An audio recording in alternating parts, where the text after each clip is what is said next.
دنیا کی تعلیم اور دین کی تعلیم میں بڑا فرق ہے۔ دنیا کی تعلیم اور چیز ہے، مذہب اسلام کی تعلیم اور چیز ہے۔ دنیا کی تعلیم تو ہر کوئی دے سکتا ہے، لیکن مذہب اسلام کی تعلیم ہر کوئی دے نہیں سکتا۔ مذہب اسلام کی تعلیم صرف وہی دے سکتا ہے جو مذہب اسلام کا عالم ہو، جنہیں آپ اور ہم عالم دین کہتے ہیں۔ مذہب اسلام کی تعلیم صرف وہی شخص دے سکتا ہے جنہیں ہم اور آپ عالم دین کہتے ہیں۔ پہلے آپ اس شخص کو سنیے، پھر اس کے بعد میں آپ لوگوں سے بات کرتا ہوں۔ حلالہ کہتا ہے کہ یدی آپ نے اپنی پتنی کو ڈیورس دے دیا، 3 طلاق دے دیا، اور پھر چاہتے ہیں کہ 6 مہینہ سال بھر بعد آپ کا دماغ ٹھنڈایا، آپ سمجھے کہ نہیں ہم سے غلطی ہو گئی، پھر شادی کر لیں، تب آپ شادی نہیں کر سکتے ہیں۔ اگر آپ چاہتے ہیں کہ نہیں ہم اوکے سے کریں گے، تب آپ کو حلالہ فالو کرنا پڑے گا۔ حلالہ کہتا ہے کہ جس کو آپ نے ڈیورس دیا نا، اس کو پھر کسی دوسرے آدمی سے کہیے کہ نکاح کرو، اور دوسرا آدمی اس سے نکاح کرے گا، یعنی شادی کرے گا، اور وہ جب اسے ڈیورس دے گا تب وہ کیا کہلائے، تب آپ اس سے شادی کر سکتے ہیں۔ یہ ہو گیا حلالہ۔ لیکن اس میں وہ رسک ہے۔ رسک کیا ہے کہ مان لیجیے کوئی ویکتی ہے، وہ اپنی پتنی کو ڈیورس دیا، آپ کہتا ہے کہ پھر کہتا ہے شادی کرنے کے لیے، تو کہے گا کسی دوسرے سے تم نکاح کر لو، تو کہہ لے گا نکاح کر لیے، اور وہ آدمی کہہ رہا کہ نہ ہم 1 مہینہ بعد لوٹائیں گے، لے سسرا کر چوپٹ کر دے گا، کیونکہ نکاح کرنے کا مطلب اس کو بھائی اب اس کی پتنی ہو گئی قانونی حساب سے، اور کہے گا کہ نہیں 1 مہینہ بعد لوٹائیں گے، 6 مہینہ بعد لوٹائیں گے، تو دقت ہو جائے گا۔ ارے بھائی صاحب، تو اب عورت کی زندگی چوپٹ ہو گئی۔ آپ نے اس شخص کو سنا، یہ وہ شخص ہے جس کے اندر خالق و مخلوق کے درمیان فرق کرنے کی صلاحیت نہیں ہے، جس کے اندر پاک ہونے کی صلاحیت نہیں ہے کہ کس طرح پاک ہوتا ہے انسان، جس کو پاک ہونے کا طریقہ نہیں پتا، وہ شخص اسلام کے بارے میں کس طرح مذاق اڑا رہا ہے، اسلام کے بارے میں کیسا کیسا غلط سرد بول رہا ہے۔ آپ لوگ اسے جانتے ہوں گے، اس کا نام خان سر ہے، آپ لوگ اسے اچھی طریقے سے جانتے ہوں گے۔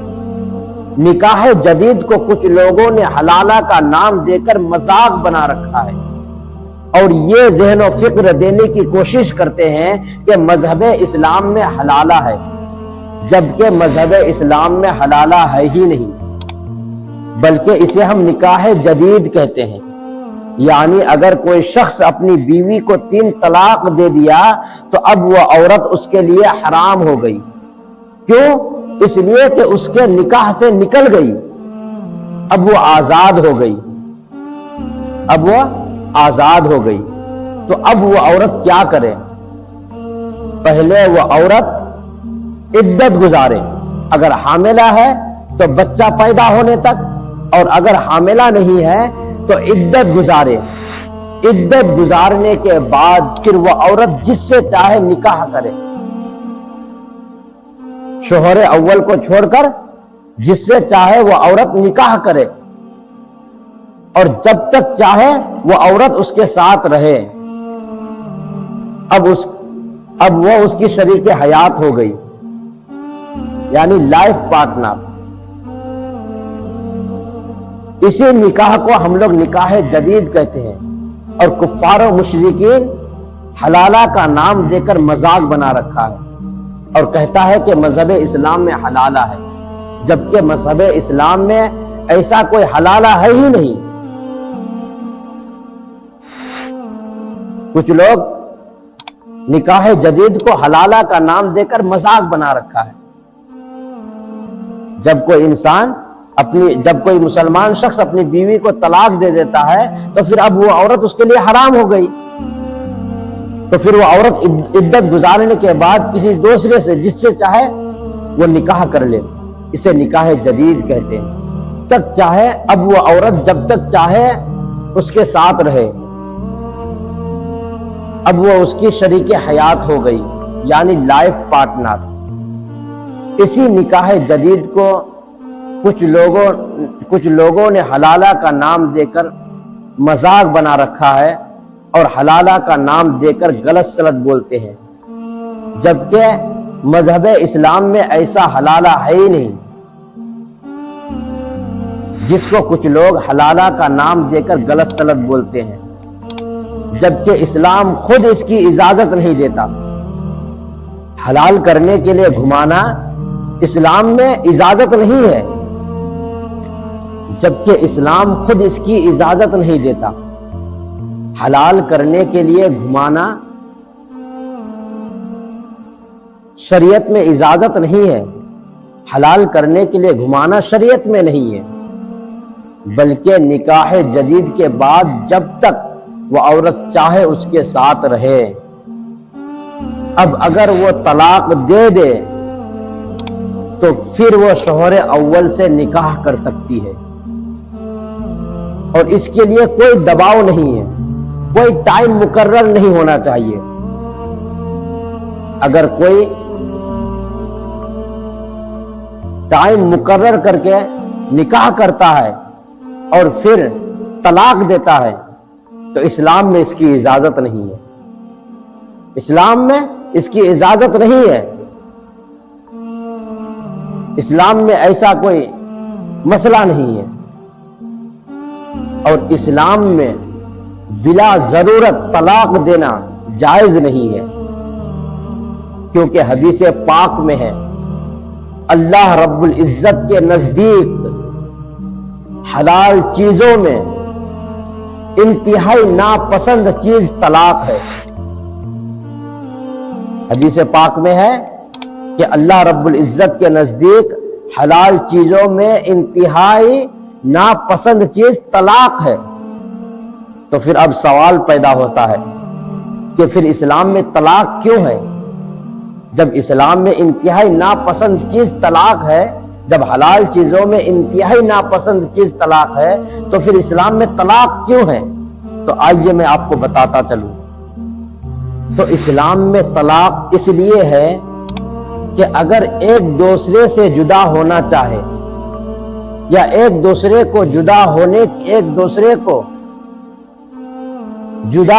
کی ضرورت پڑ جائے تو کیا کرے؟